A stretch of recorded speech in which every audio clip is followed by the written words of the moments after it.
"Don't go in the water."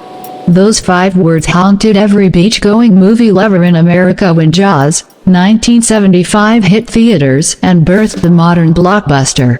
Fans literally lined up around the block to watch a series of shark attacks besiege the East Coast beach town of Amity, while the mayor refuses to close the beach until a grisly fatal attack forces his hand. The police chief Martin Brody, played by Roy Scheider, assembles a crack team of shark hunters, Quint, an old, surly, drunken sailor, played by Robert Shaw, and New Age hippie oceanographer Matt Hooper, played by Richard Dreyfuss. The 3 embark on a daring mission to rid the swanky vacation destination of its aquatic serial killer, bringing some interesting watches along for the ride.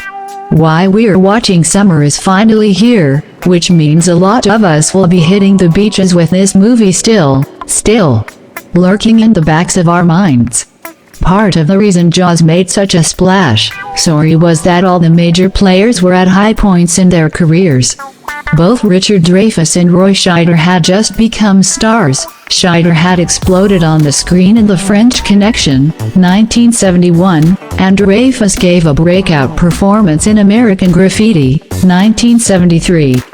The director, a kid named Steven Spielberg, used this movie as the foundation for an absolutely unassailable career. We won't talk about 1941. And of course, composer John Williams contributed that theme song. For many years, Dreyfuss's watch was a topic of debate online. Spotters knew it was a diver, and some really wanted it to be an Omega Pro Prof, but nobody could crack it. Until they did. Turns out, Dreyfuss wore a true deep-cut timepiece, the Alsta Autoscaf Super Automatic. Hallmarks of this watch are the bicolor bezel with dual minute and hour indicators, cushion case, and its distinctive bracelet.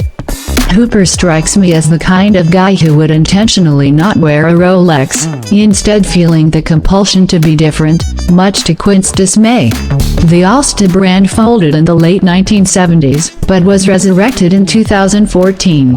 Last year, it released a near one recreation of the 1975 Jaws watch in a fitting 1,975-piece limited edition run. Chief Brody's watch couldn't be any more different than the Alta, or any less appropriate for a law enforcement officer whose primary jurisdiction involves a lot of water. Wrapped around his wrist for the entire movie is a rather unassuming Hamilton Linen CLD. As with Hooper's diver, online enthusiasts put serious time into cracking this case. For my money, this is the more interesting watch. It just seems more realistic to the times and speaks to Brody's everyman quality. While we'd all love to believe that the single quote 70s and single quote 80s were replete with the tool watches we obsess over today, the higher likelihood is that brands like Bulova and, in this case, Hamilton ruled the day. The applied Arabic numerals and striking design of the case lugs help to identify the watch on screen.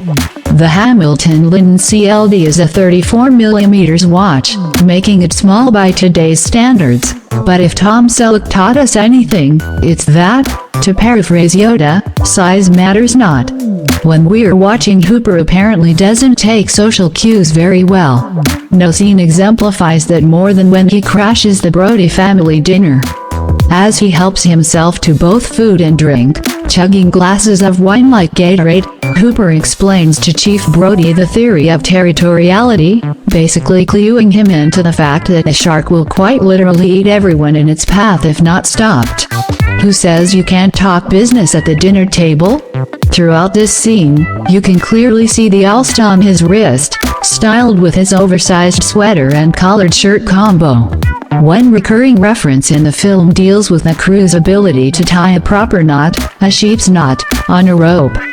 About midway through the film, as Quint, Hooper, and Brody are out in the open water, we see Quint judging Brody's knot-tying prowess.